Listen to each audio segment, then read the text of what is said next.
Global Voices on Taiwan.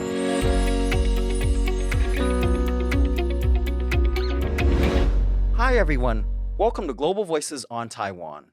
I'm Rath Wang, a news producer and host. Hello, everybody. I'm Vincent Chao, a spokesman for the Lie campaign. Thanks for tuning in. We'll be exploring with you on how the latest world events from near and far impact Taiwan and how this island nation shakes the globe.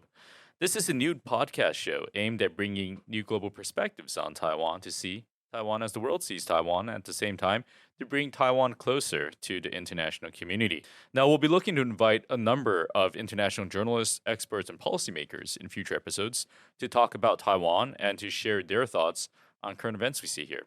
With us today is Maochun Yu, director of the China Center at the Hudson Institute based in Washington, D.C. Miles was also the top China advisor to Secretary of State Mike Pompeo during the previous U.S. administration. Thank you so much for your time today, Miles. As a senior U.S. official, former and current, you said many times that Chinese aggression will not just stop at Taiwan. Its ambitions are global. What does that exactly mean?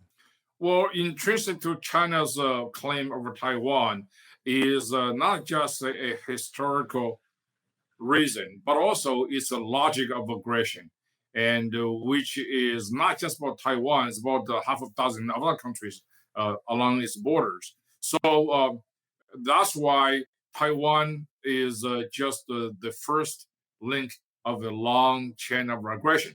This is a growing global consensus. Precisely because of this, and I think less and less talk is spent on treating the Taiwan issue as a sovereignty issue, whether China should own Taiwan or not. Thank you, Miles, for sharing that perspective. I'm curious your thoughts about this, which is we've seen really attitudes and perspectives towards China change dramatically, not only when you were serving in the State Department, but in a sense of how it's been sustained since the Biden administration took power. And, I think what's been gradually, accepted is this idea that China's rise is no longer benign, and that economic liberties that have been a result of their accession to the WTO have not been sustained by political liberties. And so as a result, how would you see that? And how would you see continuing U.S. perspectives on the PRC as well as what the PRC represents today? Well, to understand the China threat, and you have to go through different lenses, right? One of the most important ones, you have to understand China's strategic intent. China's intent has always been belligerent and aggressive because China believes that there are global forces led by the United States trying to sort of contain China's rise, try to basically get rid of the Chinese Communist Party rule. So because of that, China must counter with vengeance. And so the strategic intent for China is always try to establish a global order led by its own model of governance. So that strategic intent has always been aggressive and inherently belligerent.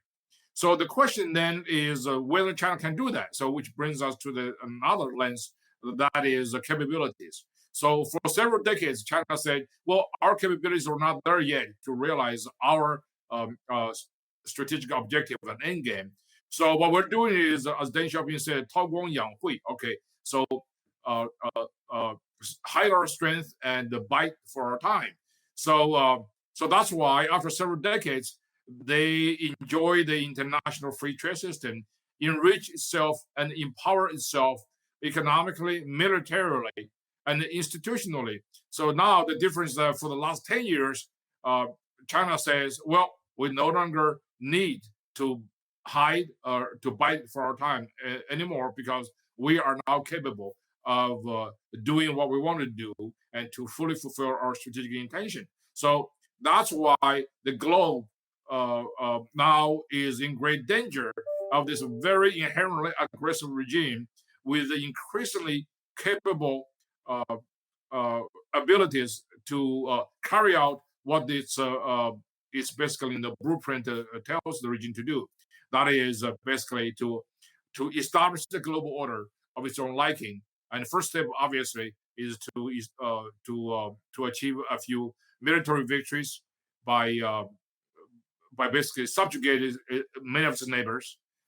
So if you name it, I mean, right now, virtually every country around China's periphery is nervous, either open or covert. You just think about Japan, South Korea, Taiwan, Philippines, India, and Vietnam, even Australia. So there is this kind of a growing consensus that China is really no longer sort of a benign. The benign perception in the past, in the time of hiding and biting, is nothing but deception. And China does not need that deception anymore. So it's become very open. That's why the China threat is not only regional, but global. And I think globally, it has been perceived that way. There seems to be many people, as Vincent mentioned earlier, even in Taiwan, around the world, especially in Southeast Asia, that sympathize with China's rise, saying it's a peaceful rise and that they're different from the U.S. and that they don't force local governments to do certain things. What do you say to that? I think that has something to do with this distrust of America's ability to face the China challenge. So when they say don't force us to choose sides between China and the United States, that does not necessarily mean they endorse the Chinese model of governance. It just means they're not sure whether the United States is going to be able to win in this great competition, right? So what's the narrative, Miles?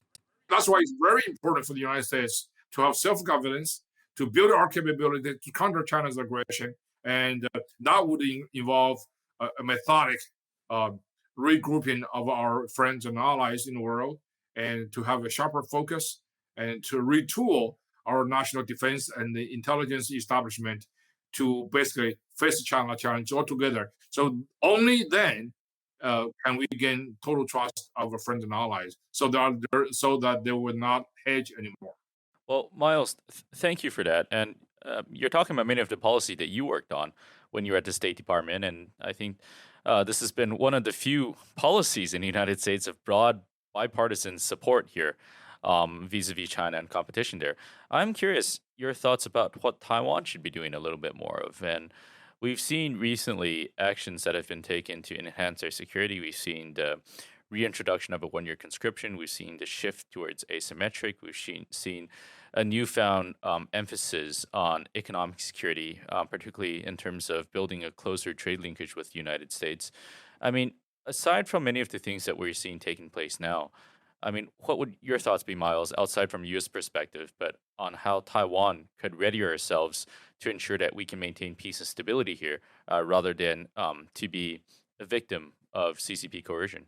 So the strategic context in which Taiwan has become a hotspot of global security and world peace has changed completely. In the past, for several decades, it's a matter of political legitimacy, which government in Taiwan or Beijing represents a real China. In other words, it's a historical debate. It's an issue of sovereignty, right? So that is no longer the context. The new context is very different. It's completely different. Number one, Taiwan has become a vibrant democracy in the last 20, 30 years. And it has developed its own unique nationhood, a completely democratic and free lifestyle. It's very different. Taiwanese have a new nationhood. So it's very different. So now when we talk about the Taiwan problem, so when China wants to conquer Taiwan, it's not just a matter of a sovereignty issue. Far more importantly, it's a matter of freedom versus tyranny and autocracy versus democracy.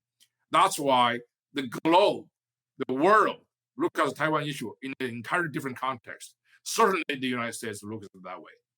Number two, the new context within which Taiwan operates, the Taiwan issue evolves, is also because Taiwan is no longer a passive player in this whole geopolitical competition. Taiwan is a vital member of a global community. You have a very robust economy. You have achieved incredible technological and cultural achievements. So, in other words, I like the part of what you say in your instruction, how Taiwan shapes the rest of the world. That's precisely what Taiwan is doing. So it's not just a matter of how U.S. or democracies from outside can help Taiwan. In a certain degree, we should ask the question how Taiwan should help the rest of the world, because not just you have taught us so many things. Just look at the semiconductor, the way you handle your COVID situation, and your political processes were absolutely fantastic. And I might also say that you have this incredible power of inspiration for people inside China. And that is your strength. And that is your best defense. That is your democracy, your way of life. It's the envy of a lot of people, particularly the envy of Chinese people. So that's why I think the global confidence in the longevity of Taiwan as a free and democratic country has increased dramatically, because you are no longer alone. And I don't think Taiwan should think that way anymore. I understand there's a local politics, the election coming up. There are certain elements in your polity always try to portray Taiwan as a victim, as a sort of a chess to be played by big powers. That is entirely not true, and also is unnecessary. Well, that was precisely my follow-up question, actually, Maya. So you took that question right away from me, which is but perfect, because that's a segue into my question in terms of being this. In terms of, yes, I mean, there is that narrative in Taiwan that Taiwan is a pawn between great power competition, that the U.S. is goading us into being their Ukraine on vis-a-vis China. And the sense that, Taiwan should avoid being caught in this trap by great powers. But, I think there's many, many flaws with that argument. I mean, first of all, being the fact that rests on assumption that China's intentions are completely benign, and that China has no intention to subjugate Taiwan, and China has a full intention of competing with the United States. Now, I think it tends to be the case where China actually does have an intention, because they've made it quite clearly that Xi Jinping does want to unify Taiwan by force if necessary, but also to the fact that it rests on the assumption that Taiwan has no agency, and that we have no free will, and that the protection of our democracy and freedoms is not worth standing up for. So, I am curious to hear a bit about your response to that. I'm not going too deep into domestic politics here, but I think this is an overall concept that's worth exploring in further detail. Taiwan has enormous agency in deciding the international pattern, particularly the peace and the security in the Indo-Pacific area. You have people, you have politicians from Japan, from Australia, even from South Korea, and from Philippines, for example, who have said that Taiwan's survival and your prosperity, your continuing vibrancy in practicing your democratic way of life is not just Taiwanese problem, it's their problems too. So that's why I don't think people in Taiwan should constantly think of themselves as a little player. You should think of yourself as a leading force, along with many friends and allies in the region, fighting for the common cause. And I'm also very, very encouraged by the fact that growing number of people in Taiwan view themselves from a global and more cosmopolitan point of view. For example, when I was in Taiwan last time, it was right after the Russians' war on Ukraine. I mean, war in Ukraine is several thousand miles away, but it touches every Taiwanese heart. Everybody was up in arms in support of Ukrainian people's fight for their own sovereignty, independence, because people in Taiwan see the similar fate, because Russia's aggression against Ukraine and China's aggression against Taiwan share exactly the same logic of war and aggression. So that's why Taiwanese people's own future is intrinsically tied with the future of the world, and certainly with the people in the region of the Asia Pacific. You go to Japan, you go to South Korea. I mean, you probably speak the same language in face of the China challenge. So I don't think that Taiwanese should feel isolated in this fight. United States definitely don't think so. So because more and more American people are realizing fighting for Taiwanese is not just for fighting for Taiwanese, is fighting for American democracy as well. You see the recent public opinion polls in the United States. More and more people, some polls, even majority of American people say the United States should help Taiwan through means of arms. And definitely our political leaders have made that vow decisively and repeatedly. So this is there is no such thing called strategic ambiguity when it comes to defense of Taiwan. I think China knows that too, to be honest with you. So don't just sell yourself short for your own democratic virtues and for your important role in deciding your own future. Because after all, what's going on in Taiwan is going to touch upon a much larger parts of the world. So that's all I have to say. I hope that I make my point clear. Miles, it's heartwarming to see all the support pour in from the U.S. and the world. But what's at stake for Taiwan's future? What are some of the elements at play here? I'm not talking about the presidential election and just election itself, but as we think really about cross-strait relations going forward, as we think about Taiwan-U.S. relations going forward, as we think about priorities and prioritizations from not only Taiwan and the United States, what does the future hold for Taiwan and the region, and what does the future look like in your perspective? That's a very good question, and it's not an easy question to answer. But let me try this way. The world, definitely the United States, is increasingly aware this profound dilemma of our times. That is, Chinese Communist Party is not going to reform, is not going to change its way of behavior. Yet, China must change because the world cannot continue with a big country like China behave the way it does, with the ambition to dominate the globe. But the change must come from within China. No foreign government can actually impose upon a regime change easily, shall we say. So how do we then make that happen? I think one of the most important things to see a fundamental change within China is for the Chinese people to be treated with dignity and give them freedom, what they deserve. It's their unalienable rights. Now, why is this related to Taiwan? How is it related to Taiwan? That's because you guys have already set up the model, the exemplary effect of Taiwanese democracy. Your free-willing lifestyle has tremendous inspirational power over people of China. Not maybe in a direct way, because the Chinese government controls total information intake as well as total information interpretation. But in the age of information explosion, and I think, the virtues of Taiwanese democracy have become very obvious to a lot of people inside China.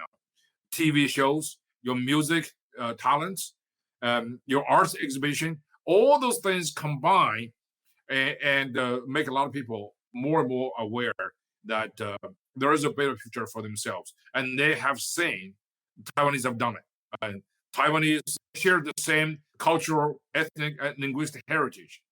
Even though they're a different country, have different kind of a lifestyle, but still, if Taiwanese can do that, why can't we? If Taiwanese people can freely elect their leaders, and Chinese people should do it, have the same thing. So you see growing intellectual discourse, growing popular awareness of the goodness of Taiwan. And that's where Taiwan's future is. Taiwan's future is to inspire, to lead the democratic way of life for the entire region. This is not just because Taiwan wants to export its own way of life.